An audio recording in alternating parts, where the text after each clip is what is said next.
February 25th, Saint Walburga. Saint Walburga was born in Devonshire around the year 710. She was the daughter of Saint Richard, one of the under-kings of the West Saxons, and of Winna, sister of Saint Boniface, apostle of Germany. She had two brothers, Saint Willibald and Saint Winibald. Saint Richard, when starting with his two sons on a pilgrimage to the Holy Land, entrusted Walburga, then 11 years old, to the Abbess of Wimborne. In that school, and as a member of that community, she spent 26 years preparing for the great work she was to accomplish in Germany. The monastery was famous for holiness and austere discipline. There was a high standard there, and the child was trained in solid learning and in accomplishments suitable to her rank. Thanks to this, she was later able to write St. Willibald's life and an account in Latin of St. Willibald's travels in Palestine. She is thus looked upon by many as the first female author of England and Germany.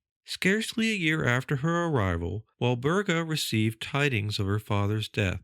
During this period, St. Boniface was laying the foundations of the Church in Germany. He saw that for the most part scattered efforts would be futile, or would exert but a passing influence. He therefore determined to bring the whole country under an organized system. Boniface was the first missionary to call women to his aid in this effort. In 748, in response to his appeal, Abbess sent over to Germany Saint Lioba and Saint Willibald, among other nuns. They sailed with fair weather, but a long and terrible storm arose. Hereupon, Walburga prayed, kneeling on the deck, and at once the sea became calm. On landing, the sailors proclaimed the miracle they had witnessed, so that Walburga was everywhere received with joy and veneration. This is why she is invoked against storms, for sailors, and for watermen. She was welcomed by her uncle, St. Boniface, and by her brother, St. Willibald. After living some time under the rule of St. Lioba, she was appointed Abbess of Heidenheim, and was thus placed near her favorite brother, St. Winibald, who governed the abbey there.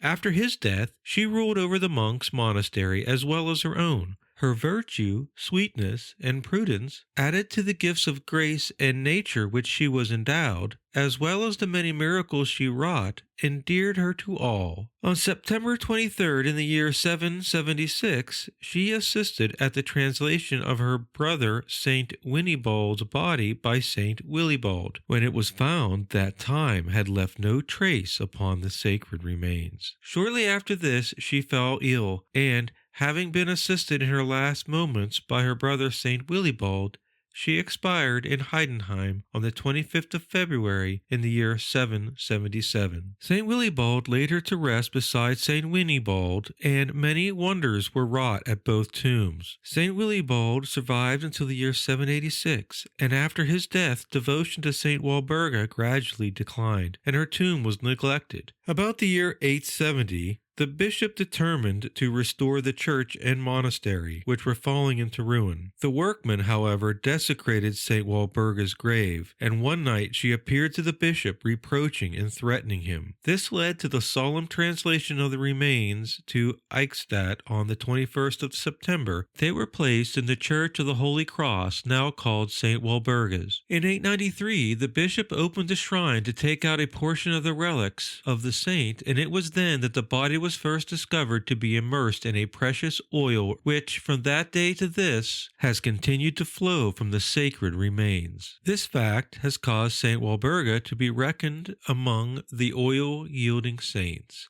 Portions of St. Walburga's relics have been taken to Cologne, Antwerp, and many other places, whilst her oil has been carried to all quarters of the globe. There are many cures associated to this oil, which, together with her healing skills in life, explains her patronage of plague, rabies, cough, and other illnesses. A soul without discipline is like a ship without a helm. She must inevitably strike unawares upon the rocks, founder on the shoals, or float unknowingly into the harbor of the enemy. Let us ask St. Walburga to help us in our daily struggles with self-discipline, so that we may master ourselves and gain heaven.